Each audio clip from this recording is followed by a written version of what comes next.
Well, for many, many years now, I've been ticking off the ever-increasing sources of radiation to which humans are subjected. And they are so numerous and being added to all the time. It was very clear to me that there is an agenda here of subjecting humanity to more and more radiation. It's a long story and many, many elements to why, but the fact that they're doing it is becoming obvious. And so when the explosions at Fukushima happened in Japan, from my perspective, having looked at this over a number of years, it was just too much of a gift to this cabal, given the scale, the stunning scale of radiation that not only was released immediately, but has gone on being released ever since. And, you know, there's reports recently out of Europe of finding these high levels of radiation, and it's like, where's it coming from? Well, there's a very good chance of where it's coming from, because Fukushima has been pouring this stuff out incessantly, day after day after day. So I started looking into it, and one of the first things I noticed, and other people started looking at this as well, was that the explosion that was captured on video of one of the reactors exploding in Fukushima, and the explosion, the smokestack of a small nuclear device were extraordinarily similar.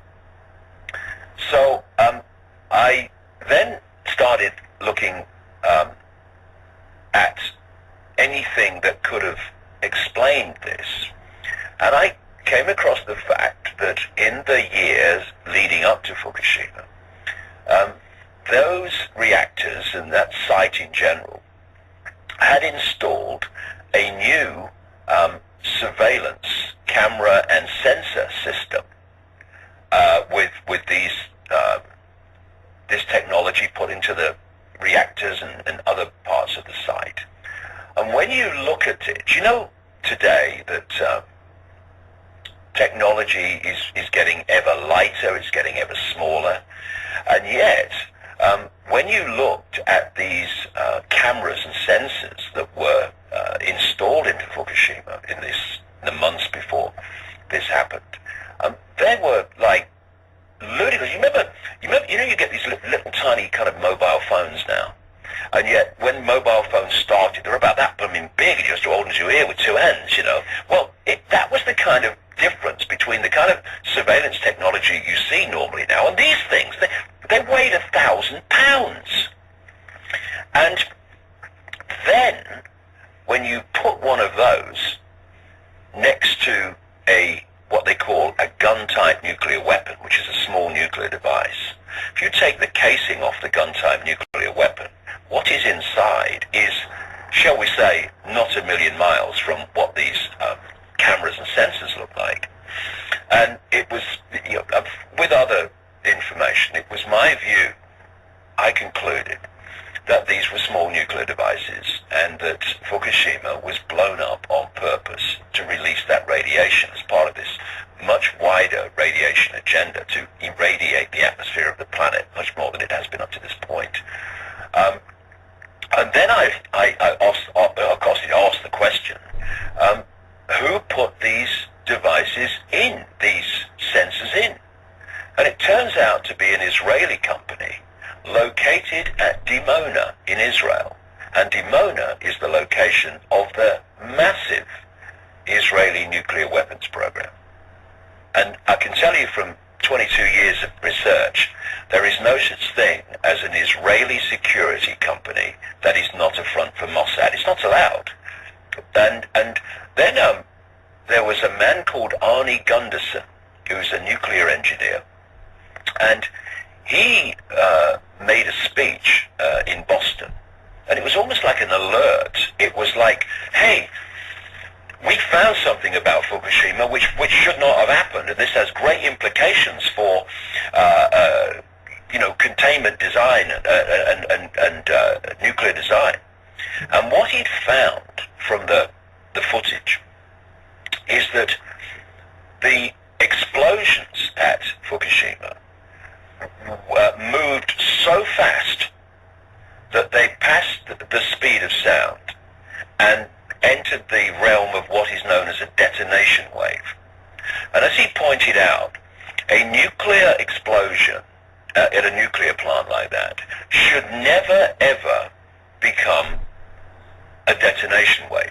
It produces what they call a deflagration rate, which is below the speed of sound. And his alert was, hey, we had no idea this was possible. He says, I've talked to a bunch of chemists and we can't work out how it is possible for a nuclear explosion at a plant like that to cause a detonation wave. Well, maybe it wasn't a nuclear explosion of that kind that caused the detonation wave, but a device designed to detonate. And it is my strong view that Fukushima was blown up on purpose to release this stunning level of radiation. And then, of course, the question comes, okay, so you're saying that they put these things in and blew it up, and then they just sit around strumming their fingers, hoping that some kind of earthquake and tsunami comes along as cover for it. Well, no. Which is when we come to what you just mentioned, HAARP. And HAARP relates to a man very well known in this area of the world, Nikola Tesla. Nikola Tesla was the scientific genius of the 20th century, and if he was alive today, he'd be the scientific genius probably of the first part of the 21st century. He had understood many things about the nature of our reality. He'd understood about the electromagnetic fields that you can access and turn into usable warmth and power, which the cabal that owns the energy industry of the world has been suppressing because it doesn't want people to have access to this free energy, which we could have. And by the way, the same people who are saying we must lower carbon emissions because of global warming, which is another blooming nonsense, this human-caused global warming lie, they're the same people that are suppressing the development and use of free energy technology, which Tesla developed and understood, which could eliminate the carbon power systems, immediately. So it's all a lie. But okay, I don't want to get into conspiracy theories today, but I did want to give you a sample. That's a recording from David Icke on a YouTube video. And I just want to give the full spectrum of possibility when it comes to Fukushima. Was it organic or was it contrived? That's a good question, and we need to examine all possibilities. Everything is on the table, and like a lot of these incidents, there's a whole bunch that doesn't add up. There's a whole bunch that doesn't add up. And if you want to look into that, Google a term called Project SEAL. And Project SEAL is a tsunami bomb. Okay, and this is old tech from the 50s, and look into that. Okay, we're going to jump right into the Freedom of Information for your documents. And before it's all said and done today, I'm going to talk about some fatality study, and I'll also briefly speak to Sandy Hook, because there's a whole lot of damage control starting to happen even in mainstream media, so we need to have a look at that and address that. Okay, and let me back up because I've gone, okay, here we go. Excuse me, I want to start on, and there's a link to this, to Uncovering Pllume-Gate. You can join right in. On capture title number 23, Cell Phone, no FOIA, no Freedom of Information Act. This is one we touched briefly upon yesterday, where there seems to be evidence of this all throughout the FOIA documents, where they know they're being recorded, and sometimes they say, call me later on a different line, or we need to take this offline for this conversation. So here's one of a similar nature. Jim Wiggins. But we certainly needed a point of contact to start talking about things.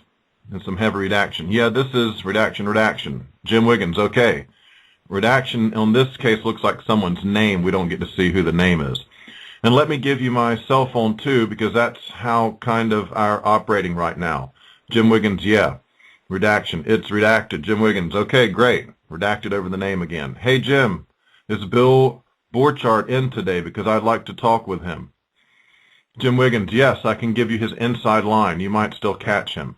So there may be a number of possibilities where there's back lines and other lines where they can communicate on, and certainly just meeting someone in person without a cell phone and without recorders present is probably the best way, and maybe there's a whole lot of that going on. Next screen capture, Jim Wiggins. He called in at 8 o'clock for a status. Bill Borchardt, okay. Jim Wiggins. And that was the last we heard. Bill Borchardt, okay. Well, I'll keep trying. I'll send him an email. I'll CC you on your personal email. I mean, your work, but under your name. Jim Wiggins. Yeah, my name. That's what I'm monitoring. Bill Borchardt. Okay. Jim Wiggins. All right. But I'll just tell you, we're filing every email for, potential later FOIA, Freedom of Information Act. Bill Borchardt. Yes, yes. Jim Wiggins. You know that. Bill Borchardt. Yep, absolutely. Jim Wiggins. All right. Bye. Again, very consistent indications that they're all very aware of the Freedom of Information Act, which briefly I might add, it's under attack. There was my wife worked for a place here at the university, the Miriam Breckner Freedom of Information Center, I believe it was called, with a long title, and it's still operating to a limited extent, but when the economy crashed, well, the lady that had all the funds that were produced to keep this freedom of information, it's kind of school. It was cranking out. Students were going there to learn how to go teach others to use Freedom of Information Act. It's excellent. Bill Chamberlain was the professor that was teaching at the time.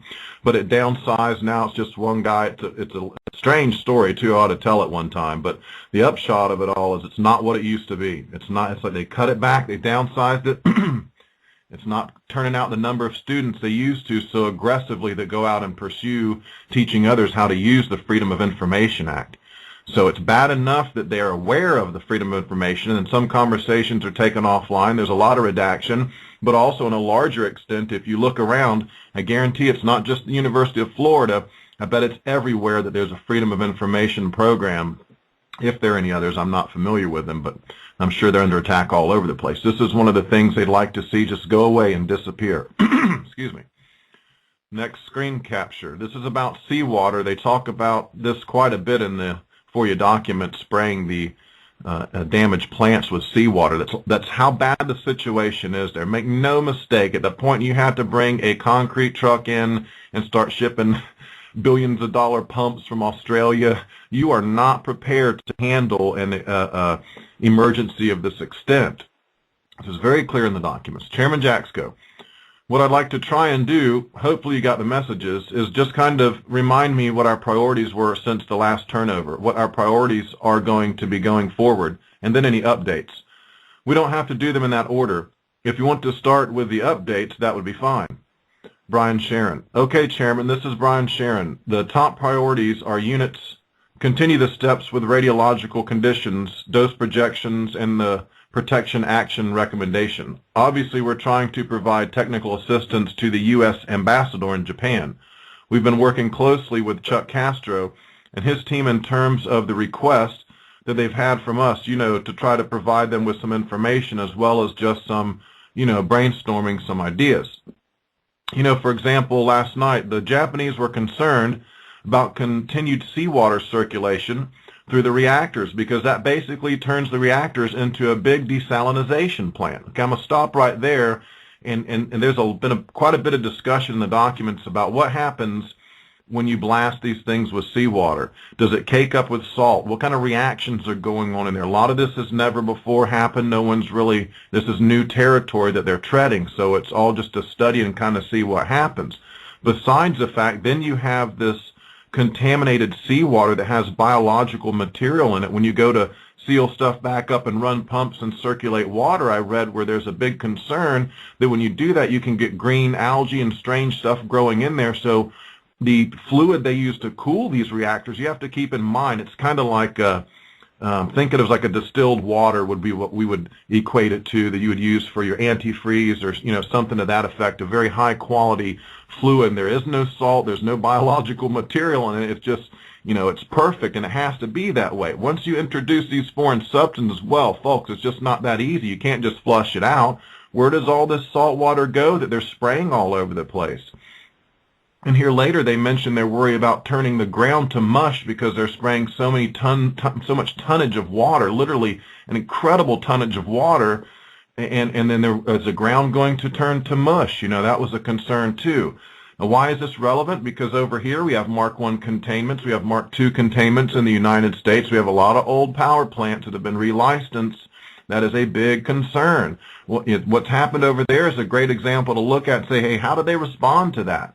And they can say, well, it's in Japan, it's a long ways away, that's why it wasn't. No, I don't buy that. Japan's a technologically advanced country. They've been nuclear power for many years, and they have all this industry to go in there and try to help them, and you can see it's just a complete mess, and there's no easy solution at all. In fact, there's been no permanent solution yet. They are still emanating radiation to some extent from the Daiichi facility.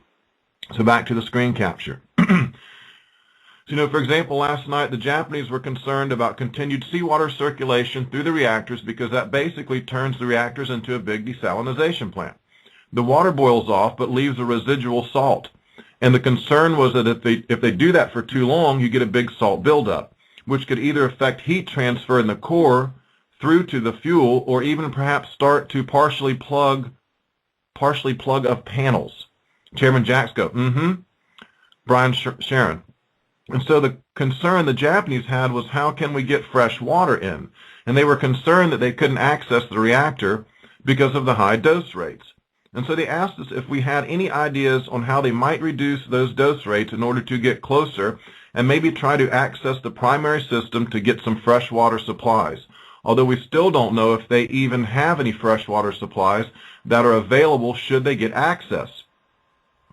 I've asked the question of Chuck to find out, because they're injecting seawater into the reactor. And the real question is, where are they getting the seawater from? Obviously from the sea. But how is it getting into the reactor? They must have some sort of a path that they were able to make. And the question is that path available so that they could hook up a freshwater supply? Chairman Jaxco, okay. Brian Sharon, but that's still an ongoing issue. So also this is indicative of just how bad it is. If there's a hole, they punch a hole in the side and they're blasting seawater in there to cool it down. I mean, I don't think you can get much more serious than that, folks. Okay, next screen capture. Number 28, Unit 4, spent fuel pool is what my notation is on this one. Chairman Jaxco. Okay, maybe you can just walk me through the status of the plant and issues. Anything you want me through there. Brian Sharon. Sure. Units 1, 2, and 3 appear to be in stable condition with seawater injection continuing. The containments are believed to be intact in Units 1, 2, and 3. Containment pressure in Unit 3 is believed to have stabilized and venting is not expected. TEPCO believes that the water they've sprayed on the Unit 3 spent fuel pool has had some effect on reducing the dose rates. So they went from 3.4 millisieverts to 2.75 millisieverts 500 meters north of the reactor. And even if you don't know about sieverts and what have you, just look at the numbers, 3.4 to 2.75. The TEPCO, again, I don't know how reliable the source. They're not initially reliable at all, but they're trying to show that the spraying that they're doing is lowering the dose rates. Is this true or not? I cannot tell you. But I can tell you this, TEPCO has a long record of being absolutely dishonest and less than forthright with the public. So you really initially, again, what's the whole thing about Pllume-Gate? It's a giant cover-up. What are the Japanese going to do? Cover everything up. It's no different. All these governments are the same around the world. So don't kid yourself and think that Japanese government may be honorable, because you've watched some samurai movies. It's probably not like that. Okay, continuing on, he says, and their focus right now is on the Unit 4 spent fuel pool. Chairman Jaxco, okay. Brian Sharon. So the Japanese Self-Defense Forces, their fire department, plans to resume water injection to the Unit 4 spent fuel pool from the ground level today. Chairman Jaxco, okay. Brian Sharon, they've got 2 diesel generators running and supplying AC power to Units 5 and 6. Unit 5 residual heat removal pump, which is powered by one of the Unit 6 diesel generators, was started and is providing cooling to the Unit 5 spent fuel pool. Chairman Jaxco, okay, good. Brian Sharon, TEPCO's right now installing high voltage cables near the transmission line to Units 1 and 2. Priority is being given to restoring power to the RHR and cooling water pumps. Chairman Jaxco. Okay, do they have an estimate of when is the earliest that could be done? Okay, right here I thought it was interesting to look and see this. These are from the 19th, if I'm not mistaken, the date, March 19th. And so clearly at this point there's still no power. Units 1 and 2, he says TEPCO's right now installing high voltage cables near the transmission line to units 1 and 2. So they're still trying to get power for sure to 1 and 2. Don't have any power. How long have they been without power? March 11th was the initial incident. So do the math and look in there and think about these things, how long this has been going on. 5 and 6 also thought it was interesting to note weren't nearly as damaged, and if you want to get to the conspiracy theory realm, isn't it a coincidence that Unit 3, which had the MOX fuel, and Unit 4 that had the massive amount of bundles offloaded into the spent fuel or the pool above the facility, above the Taurus as well, it's interesting, those two were hardest hit, especially the number 3 with the MOX fuel. And there's plenty of indications in here of plumes and stuff coming out of these things, as we'll cover. And this one document right here for me was really as big as the one previously we examined with the children's thyroidosis to California. This one even has probably more bigger, more incredible, knock your socks off stuff in it. And the President's Run is another one. We're actually referring to the President and some of this stuff here. Okay, so continuing along, Brian Sharon says Units 1 and 2 have temporary power to 6.9 kilovolt panel, and TEPCO is working to have temporary cables run to necessary equipment. Again, you're getting a good picture at, we got a lot of plants on the coast, folks. We really do. And so when a giant wave of salt water washes up there high enough to go over and inundate all these electrical panels, I've been very clear on this, and very clearly in the documents early on, they tell you what a mess it is, because the circuitry, the electrical boards and the grids and the panels and everything is washed up with salt water. It shorts out and then it's just totally ruined. You can't use any of it. All of it is absolutely destroyed. You might be able to strip wire down and recoat a wire or something. That's going out. That's out of the over and above the call of duty. So all of this stuff is in a condition where you can't easily have to begin to roll new wires in, get power back to it, reestablish another circuit board, replace the sensitive equipment that was damaged. If the water goes high enough, who's to say even in the control room you can activate, there's discussion in here, are the electronics even still good? Once we get power to it, is anything going to power up? How much has been flooded with water? You've been spraying it with hoses with tons and tons of seawater. Okay, so this is, if you think it's going to be any different when it happens over here, it's probably not. It's going to follow right along what happened here. There'll be a big cover-up. They won't be honest, just like with Fort Calhoun and the flooding that came real close to causing an incident there. There's a blackout on that. You had to find a French website to find pictures of Fort Calhoun. That's the best I could come up with. That's how tight the blackout was. Okay, Chairman Jaxco. Okay, Brian Sharon. Chairman Jaxco agrees a lot. He just says okay a lot, doesn't he?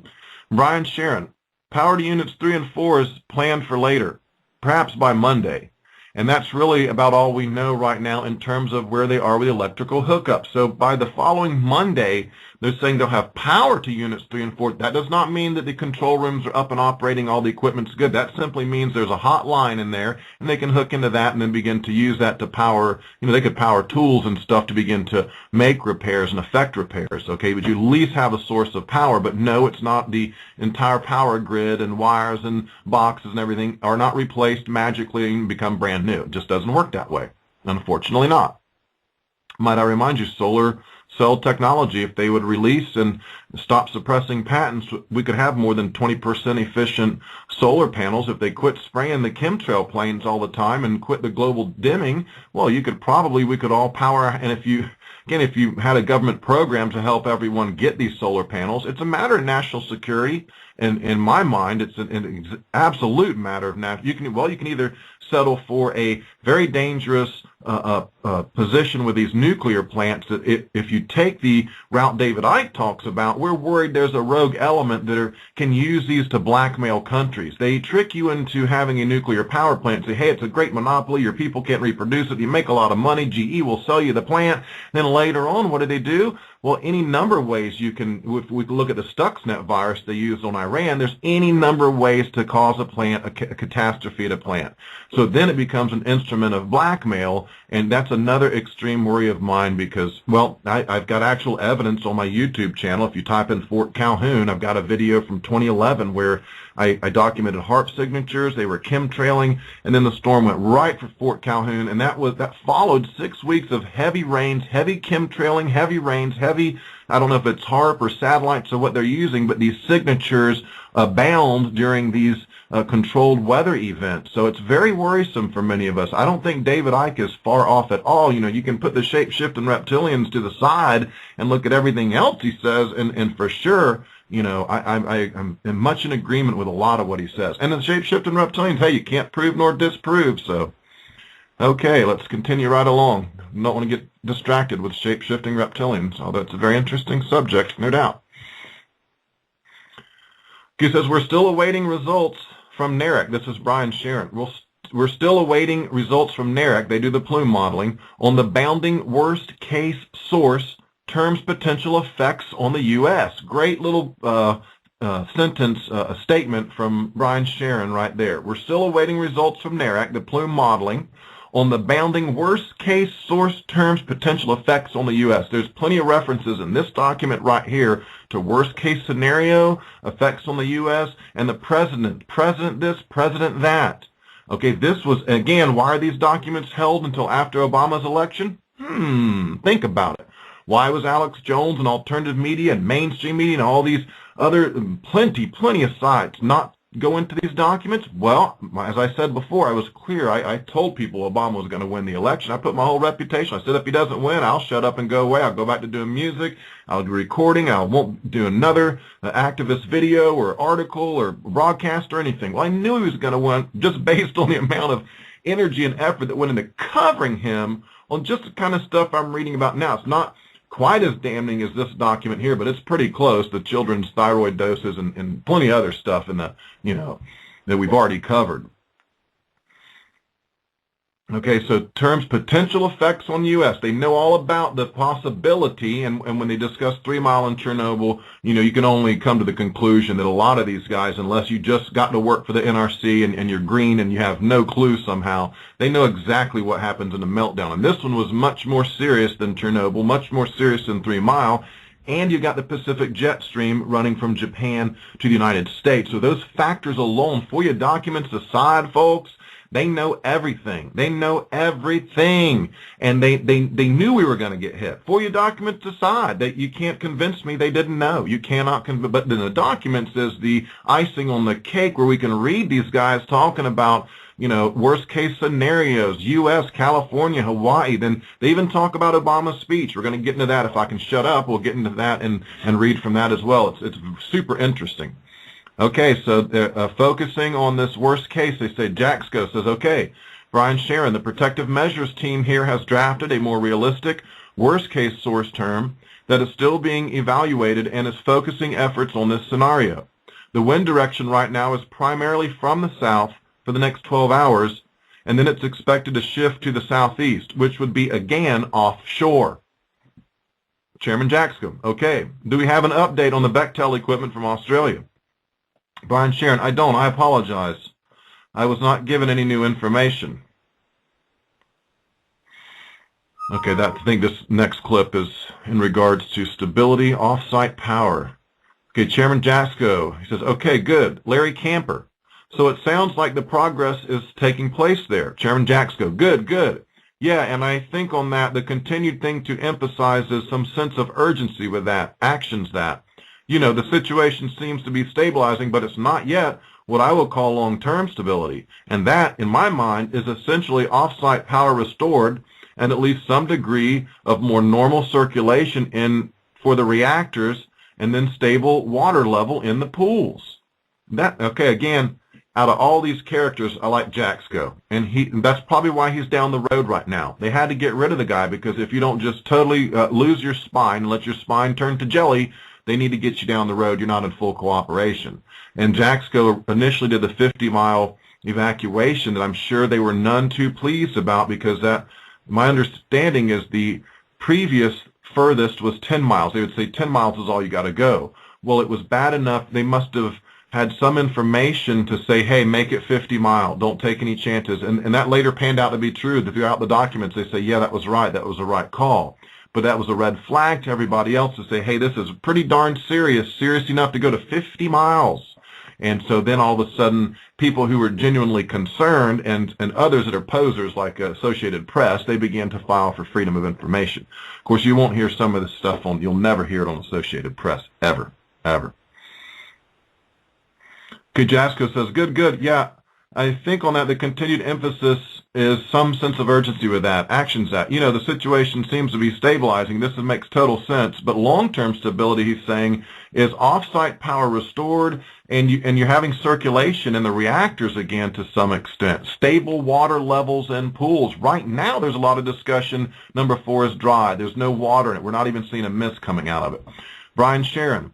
Yes, sir. What we don't know right now, and I think Chuck Castro has expressed concern, and that is that even though they've gotten off-site power back onto the site and are in the process of hooking it up, we really don't know whether this equipment is going to run once it's hooked up.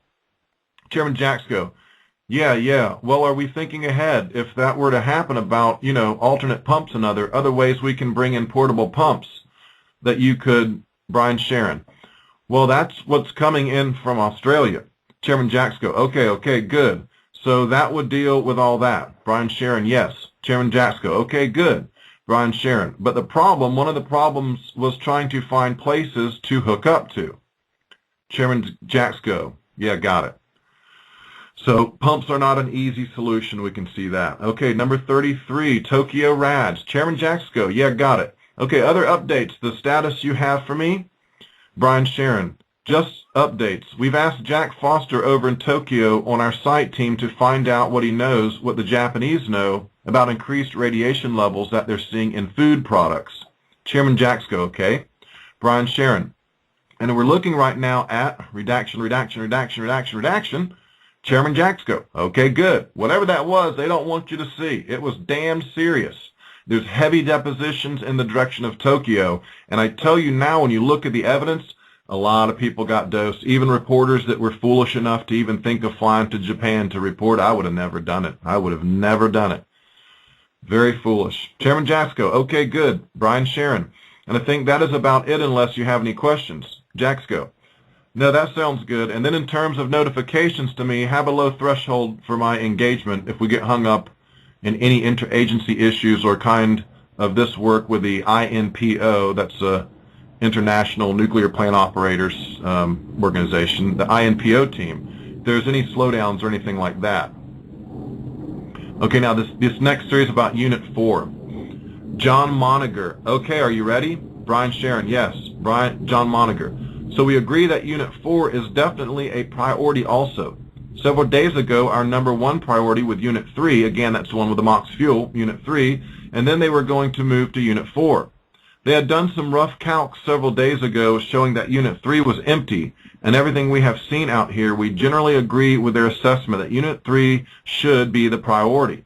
We did not perform, pardon me, Brian Sharon, the spent fuel pool or the primary containment? He's asking a question.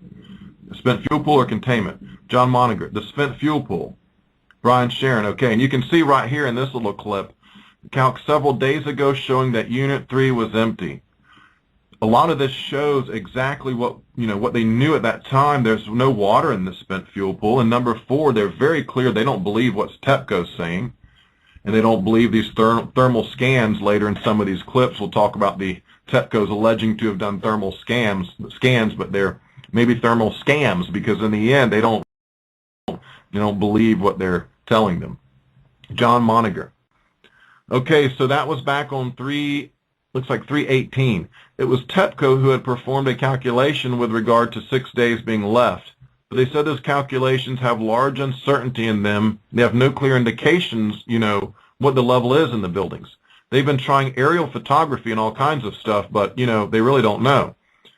They've also been doing the infrared detection, and they say, all pools show at or less than 100 degrees Celsius. But, with the amount of rubble and stuff on top, it's very difficult to be able to rely on any of those indications. Brian Sharon. Well, yeah, go ahead, John Moniger. We out here, we have been concerned about spent fuel pool reactor 4 for a very long time also. You know, the stuff they're doing, you know, initially the fire trucks, and now, then they had this, the riot spray pumps, and then yesterday, or, you know, probably about 36 hours ago, they brought in that airport super high capacity remote unmanned pumper truck. Brian Sharon, yep. John Moniger. And also the helicopters, all those systems are really not highly effective, or actually just marginally effective. And you know, the problem is, I mean, we're shooting from so far away, you have incredible losses.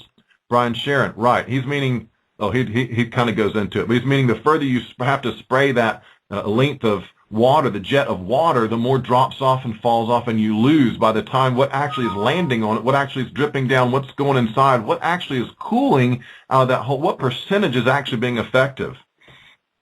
John Moniger, I mean, just with that powdering, the dropout, etc. So that's all that. So yes, we've been concerned with Unit 4 all along.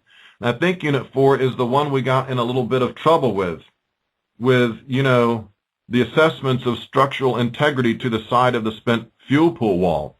I think that's the one that has the damage further down on the sides.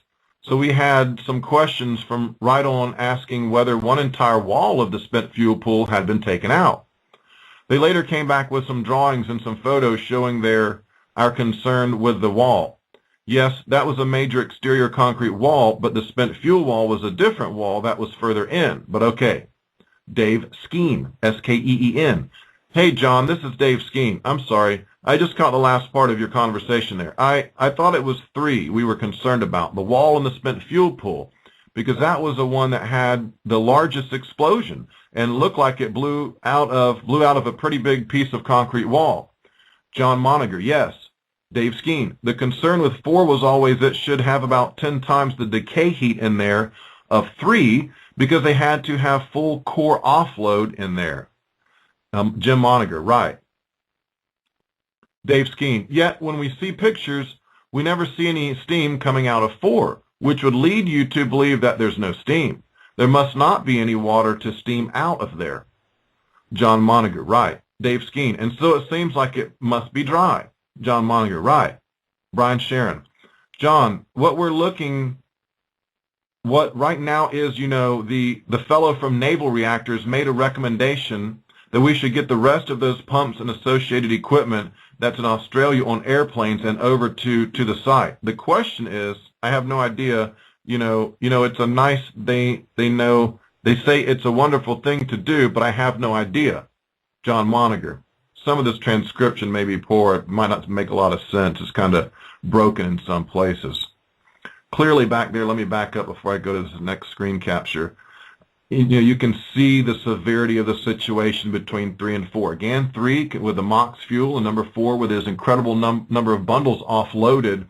And there's discussion later about did they position those bundles evenly in the pool, because if they put them all on one side, it would be, the heat would be more in that area. And so once you lose cooling capacity, you may have more chance to go to a Zerk fire or some kind of melt much quicker. And so that's a concern in here they talk about.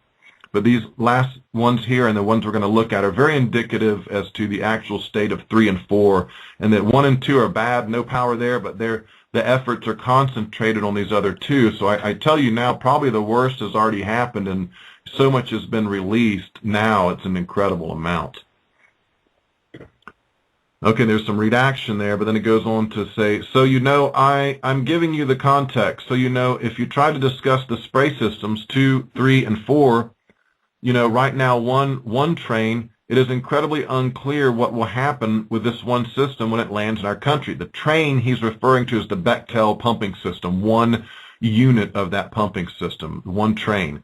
It's incredibly unclear what will happen with this one system when it lands in the country. Brian Sharon. All right. So I guess I'm gathering from this that you don't need any more pumps right now. John Moniger, right. Brian Sharon, but the concern, I guess, that was expressed over here, and I don't know if you guys looked at it independently, is that the spent fuel pool in number 4 is dry, right? John Moniger says, right. Brian Sharon, and apparently has a full core offload on there. Okay, it's dry and has a full core offload on there. Is it a molten mass that's starting to head into, starting to interact into the concrete? John Moniger, right. We actually think the steaming is good, and we've raised the concerns, multiple times when the steaming's stopping. They're at a loss what to do. They're at a loss what to do, he says a second time.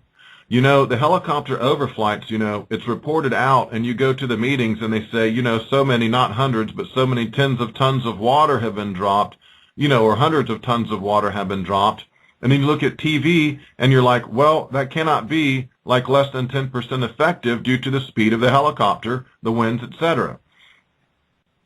And they acknowledge, and so the one thing is being reported in the media that these fire trucks are going in and out, the helicopters are doing this, the supercapacity pumping system. But then when you get actually down into TEPCO and start talking to the engineers, you find out that it really isn't that effective. So we, in terms of, that pool, I should stop right here while I'm thinking about it. What this is showing you right here, if you look at what these guys are talking, they know how serious it is. They know how serious it is. They know right there. All these people, they knew. And no one gave us any kind of warnings over here when Taiwan got them, France got them, UK, places farther away like the United Kingdom and France got rainwater warnings, green leafy vegetable warnings, that kind of thing. So this is incredible. Absolutely. This document this one right here, and when we get to the back of this document, we might not get to it today, but this week we will. They start talking about these Navy ships, and there's information here that needs to probably come up in that lawsuit that's going on right now. And this is reliable information because it's documented in the form of the FOIA information here, and it's it's something that is excellent to use at a trial when you can say, hey, they knew this. They gave coordinates somewhere. They're talking about heavy doses and what to do with the Navy and the ships. Interesting though. Okay, let me continue along. So we, in terms of, that pool or even Unit 3, I mean, Unit 3 was, they believe Unit 3 was, they believed Unit 3 was dry. And they just come out and say it. Again, they all know they're being recorded for you, but sometimes they just have to spit it out. They believed Unit 3 was dry, he says. And it was multiple days before, they got those first fire trucks in. So that's why they put their priority on Unit 3. And they believed that they had some time on Unit 4. They had moved some equipment over to Unit 4. So they are working both Unit 3 and Unit 4. But, we've pushed on very significantly to what is your assessment? Why do you believe what we're doing is effective given this huge spray range? And that's John Moniger speaking there. I want to make sure I go back and make that clear on that little section. And he ends up saying, what do you believe that what you're doing is effective given this huge spray range? And they come back and say, well, and there's some redaction in this section. And he says, and inaudible. And a lot of times inaudible is used when I'd like to hear the tape myself. I don't have time to go through them, so don't send me links to tapes and stuff. And inaudible, I said, well, if that's the case, why are you relying upon it?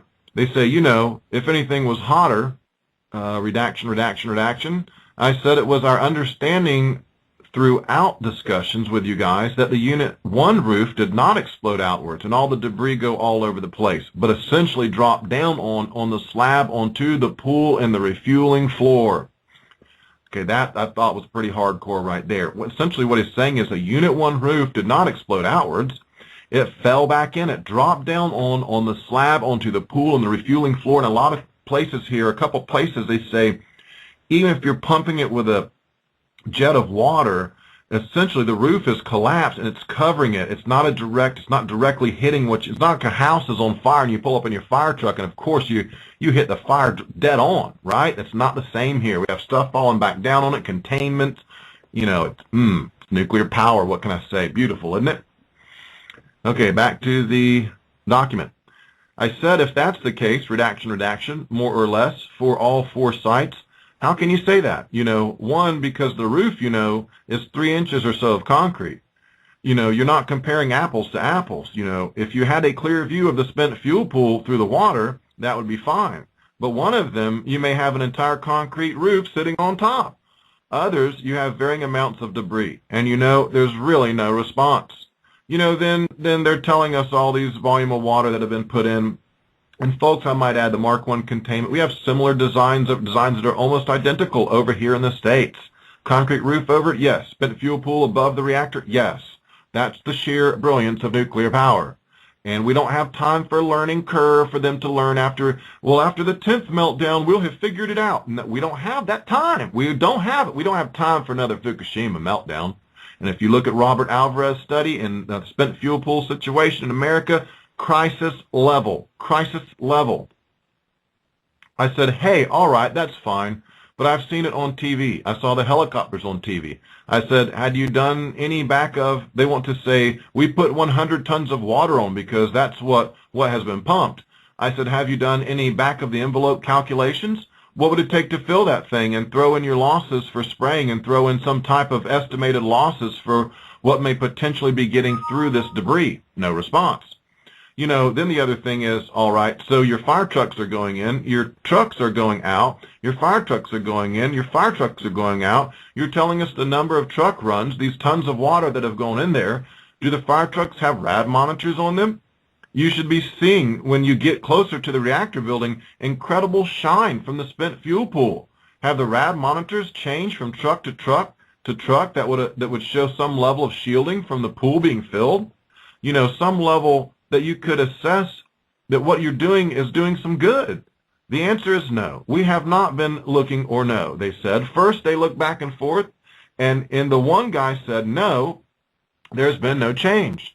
So I said, at this meeting here, you've told us that you've been effective and successful in these helicopter runs, in the fire truck runs, etc. And the measures you're using is this redacted, something's redacted their thing. Some of the units are still nothing coming down, redacted. The ones that you're doing rad monitoring for, there's no change due to the potential shielding and the water coming off. So, Brian Sharon, okay, well, I think you answered my question. John Moniger, yeah. So that's a lot of insight into Unit 4, Unit 3, the spent fuel pool situation, dry. What can I say? Days and days and days, no power, They're spraying stuff on it. How effective was it? Everyone's saying not very effective. It's really just a PR show to keep the Japanese people calm because they have, this is, for Japan, we'll see in 10 to 15 years what that country looks like, won't we? Some of us will still be around, hopefully. It's not going to be pretty. Okay, the next screen captures about these concrete pump trucks. John Moniker, yeah. Well, with that, and so Jennifer, well, the reactor safety team and Bechtel, etc., they're running through all these issues. And the biggest issue for the pumping for the Bechtel/NRC system, if it comes on site, there's a good chance they won't use it. But even if they did use it, they don't think it will be effective.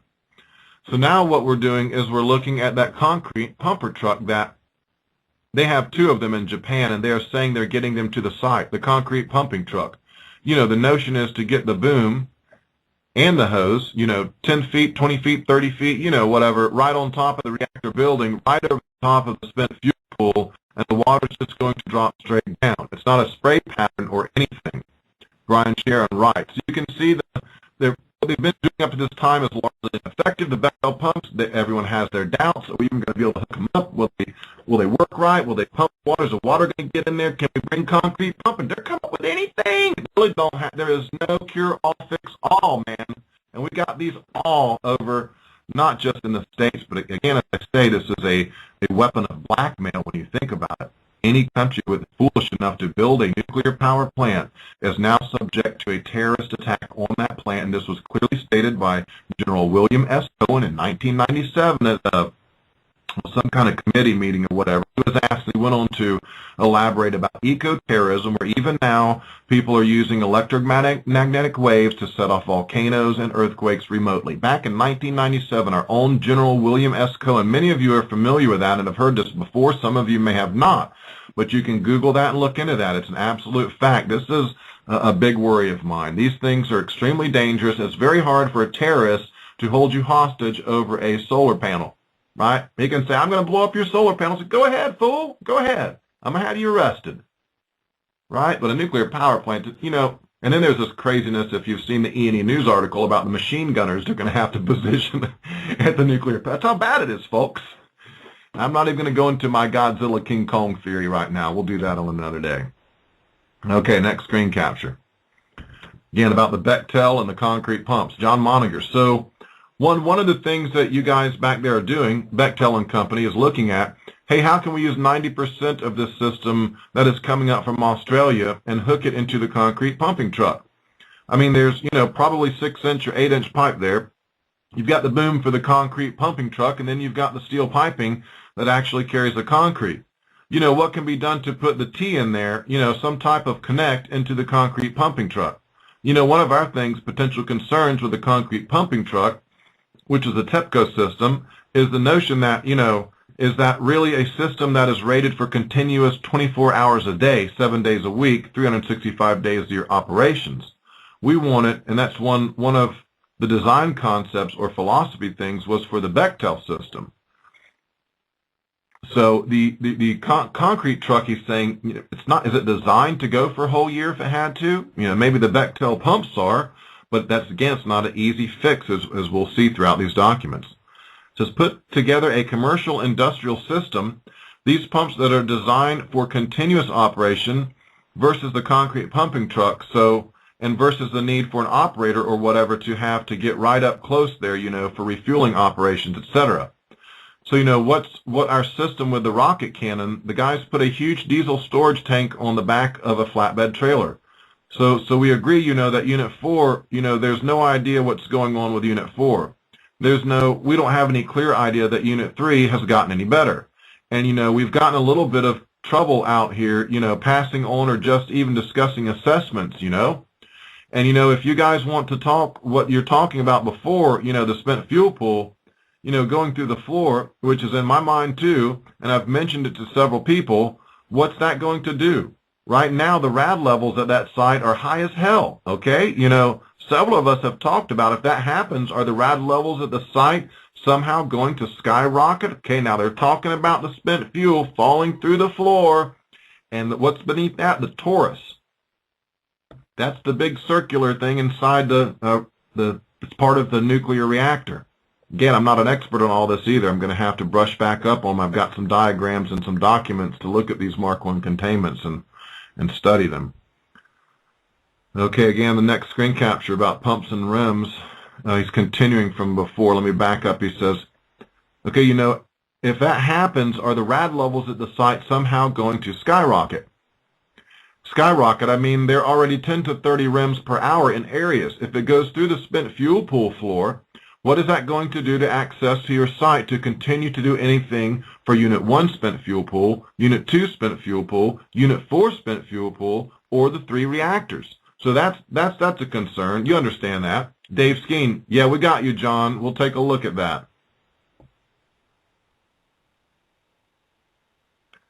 Okay, and this next one is about seawater again. A big concern when you're going to use seawater. Fresh water would be better, but either way, what kind of mess do you have with the radioactive water seeping into the ground, spraying all over the place? You know what? I got to give the guys credit that go in there to do damage control. Wow. They just got a lot of balls. I don't know how else to say it because I'm a coward and I probably wouldn't go in and do it knowing that what my eventual fate would likely be. I guess it just had to melt down and I'd head in the other direction as far as I could go. Okay, John Moniger, right. So Chuck has had 2 meetings with the CEO, the CNO of TEPCO. Yesterday, the CNO told Chuck the 2 areas that are most concerned to him, where he really needs the most help with, is this issue of salt accumulation in the reactor and help determining what the hell they should do with the radiation fields on site. So that went to Chuck. Brian Sharon. John Moniger. Yo. Brian Sharon. One of the questions I've been asking, and I think everybody's scratching their head, and that is that they found a way to pump seawater into the reactors, right? John Moniger. Yep. Brian Sharon. Well, where are they? Where is that hookup from? Where is the function? Where's the function coming from? And can they access it to get to put, if they had freshwater supplies, could they access the suction point and hook up a freshwater supply? John Moniger, yeah, and that's what we said, you know, just it's being sucked from the ocean. And they never said whether there were stationary diesel pumps down there or if it's a daisy chain of fire trucks, whatever. But yeah, you just switch the suction. You just pull the hose from that damn source to this tanker over here, you know. So it's you know, it seems so obvious what the solution is. You know, and not only that, you know, the thoughts among the team is, you know, so you've had this evaporating for all these days. Well, once you have the fresh water, you don't want to continue the boiling in there if there's a current concern with salt. Do you want to consider upping the game on the pump and start flushing out the system to start depleting the salt out of the primary system? And after you've done that for so many hours or whatever, you throttle it back to what? You know, steaming for decay heat. Brian Sharon, right. Dave Skeen, right. John Moniger. But with that, you know, they told Chuck that his #1 issue, we need help on these 2 issues. Very shortly after that, went to a meeting with the Ministry of Defense. They wanted a status report on our efforts and recommendations for those 2 topics. They wanted our assessment for those 2 topics. We're like, you did guys just inform us that these are 2 concerns you have, you know, so that was yesterday. Then Chuck met, there's a problem with the days back and forth there. But then Chuck, I don't know if these are sequential pages, let me make sure here. This may have skipped another page, but again, this is related to seawater, screen capture titled 52 Seawater. Probably about 18 hours later, 12 hours later, met with the CEO and the CNO, and he said, we are in need of significant dire help on these 2 issues. I think this is a direct continuation, yes. So Chuck is, 5 seconds before Chuck strolling in, the lead engineer, or my interface from TEPCO, has me on the phone. How quickly can I come down here to discuss these 2 issues? And Chuck's like, you've got to get down there. We've got to be working on these issues. You know, if the CNO is pushing, they have to know something. If their CNO is pushing us, actually asking us for help, they have to know something. It has to be more severe for them to really be inaudible. So I'm arranging these meetings with these guys. I call back to Jennifer. I get Jennifer to get, you know, so this is Sunday night, midnight, Saturday night, midnight for you guys, Sunday night, midnight, 1 a.m., 2 a.m., Dave Skeen, right? And this is kind of amusing because later they talk about the time change. It's like you're either awake or in, you know, over here, you're asleep over there. If you're asleep over there, you're awake over here. So it doesn't mesh with the American time and the Japanese time. And I do have some feeling for what these people had to go through to their hours and the, you know, how they must have conditioned, they must have physically been in as far as being, you working at these oddball times and having to wake up whenever the phone rings because, you know, you have to answer it if it's important, as any of these are. Okay, John Moniger. I get Jennifer to get all these guys from GE, Exelon, INPO, the International Nuclear Plant Operators, etc., on the phone for this discussion on salt. What the hell should we do with it? We get in the meeting and got all Jennifer's team on the web. And what do they want to do? They want to talk about the pumping truck. That's when we get the 20 questions on the pumping system, you know? And then there's a huge block of redaction right there. Just the rest of that page is redacted. Into the next page, Brian Sharon, all right. Dave Skeen, all right. So, John, you say you're going to try to set up another call to talk about salt, maybe tonight on the midnight shift again. John Moniger, I have told those guys we are ready. We will meet with them whenever you want, anytime you want. I've said we would get the people back in Washington on the phone because we can always pull the reactor safety team in. Whether we can get the expanded team with INPO and all that kind of stuff, you know, who knows. But I said any time of day we will come down to your building. We will meet any place you want. You know, I'll let you know. Dave Skeen, okay. John Moniger. I mean, yeah, the other thing is we go down to the meetings now. We have to take that taxi cab into the basement garage. There's huge protesters, cameras, cops surrounding the TEPCO facility. Parentheses, off-mic conversation. I thought it was interesting on this one, the protesters are describing what's going on outside the TEPCO facility. That people aren't happy. And when it happens here, when this big one happens here, it's going to be the same reaction here, and people are going to get an incredible lesson, just like most of the Japanese did when this thing, they got a big dose of reality.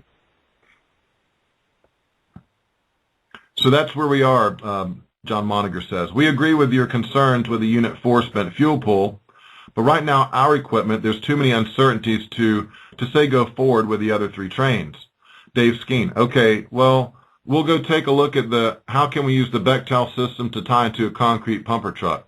I really don't think that's going to be a big concern because we were tying to a rocket launcher anyway. John Moniger. So yeah, and they're like, how do you do that? How do you do that? I say, you put a freaking T in the system. It's a pipe. It's no big deal. I said to them, this system is nothing. This is basic hardware. This is basic piping. There's nothing commercial grade here. It's just industrial piping. And this guy is a engineer, a practical engineer, and that's what he's saying. Well, I don't understand what the problem is. You put a T pipe in there, and it, it splits the direction of the water. Dave Skeen, have you seen a copy of the Bechtel system? I mean, they made a little engineering drawing of the whole system tied together. Did they send that to you? John Moniger. So there was, I think that was maybe, I've seen 3 different renditions. That was the original Joe Williams cartoon of it. Okay, this is the schematics and the drawings of the Bechtel pump. That's the best they got. Again, this industry is just totally discombobulated, unorganized, hasn't a clue what's going on. Do you really think they're going to respond over here when it happens in a professional manner, as if they've well rehearsed and practiced with all the equipment, everything in place, backup systems, tertiary systems, everything's ready to go, men trained on a constant basis, ready for multiple different problems at the same time of an unknown nature? We have a whole other team to deal with unknown, unforeseen. No, they don't. They don't have it. It's not like that. I guarantee it. It's just not. Dave Skeen, yeah. John Moniger. Then there was actually a spec sheet, Dave Skeen, right. Inaudible. Drawing, yeah. John Moniger, yeah. The engineering drawing, yeah. We had that out. We have shared that with them, etc.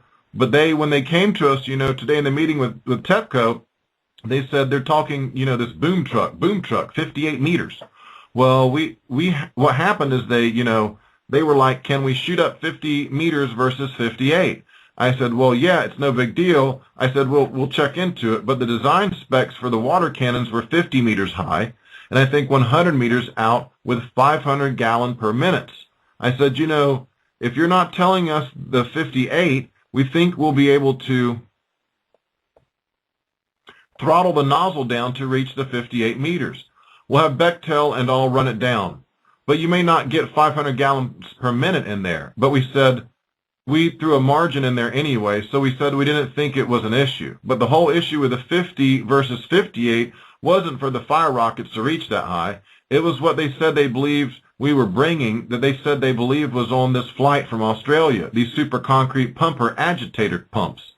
They said, no, that was your system. That was one of the options in the Bechtel drawing, but all of our discussions with you have been on the fire rocket system. They said, well, no, we had believed you were bringing the concrete pumping truck. I said, you already told us you guys have 2 of them in Japan. So you can see a little bit of, again, wow, discombobulation, lack of communication, and it doesn't, like anything they bring in, it isn't going to be an easy fix anyway. Okay, I'm going to read a couple more of these and sum it up, and now real quick discussion of Sandy Hook, and I've got some recording to do on my new song, so I'm anxious to get back to that. Okay, this next one, 58, is titled DOE Summarizing Reports to Washington.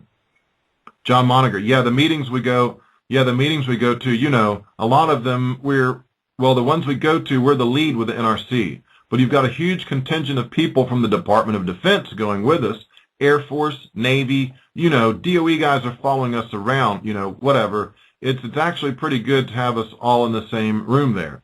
So, and the DOE guys, they're filling detailed reports, summarizing all the interactions and shipping it back to, to their people in Washington. Dave Skeen, all right. Well, I'll let you get back to whatever you're doing there, John. John Moniger, all right, I'm getting ready to jump in the shower. Brian Sharon, okay. And that's probably a good one to stop on here. And we're going to get into some interesting stuff about meetings on the Hill, the president's this, the president's that. It really begins to pick up, and it becomes very serious, too. In the end, we'll examine this back and forth, what I believe to be a discussion of a hot spot, and they give coordinates, and they talk about the Navy ships and what are we going to do about that. And if you read through there's some redaction, but you kind of get a feel that this is part of the issue these sailors are suing about right now. it's not like the Navy ships just were sent there or moved into the area. We have multiple bases, Okinawa and others, since World War II. We've owned Japan. We've never left. They've wanted us out of there for some time. We have ships there, air strips. We have bases there, a very heavy U.S. presence in Japan. So at the time of the meltdowns, part of the concern, and you can hear them talking about it, is in regards to positioning of boats and ships of our military, of the Navy, and also positions of bases and troops that might be affected. And you can clearly see in the documents, Plume's headed towards Tokyo, and so the evidence is there in the documents that the whole place got blasted. There's depositions inland. There's plumes floating out to sea. We have ships that may be in the area of some heavy deposition, and they even give coordinates. I'll have to Google this and type in these coordinates and see if I can give you an exact spot. And that's where we'll pick up with tomorrow and Friday. And, if things go well, every day next week, although, as I say, I'm recording right now, and I want to try to get something done on a couple of these tunes. Okay, so if you're recording for Pllume-Gate and the NRC for your documents, this is where you want to turn your recorder off, and we will come back to this tomorrow.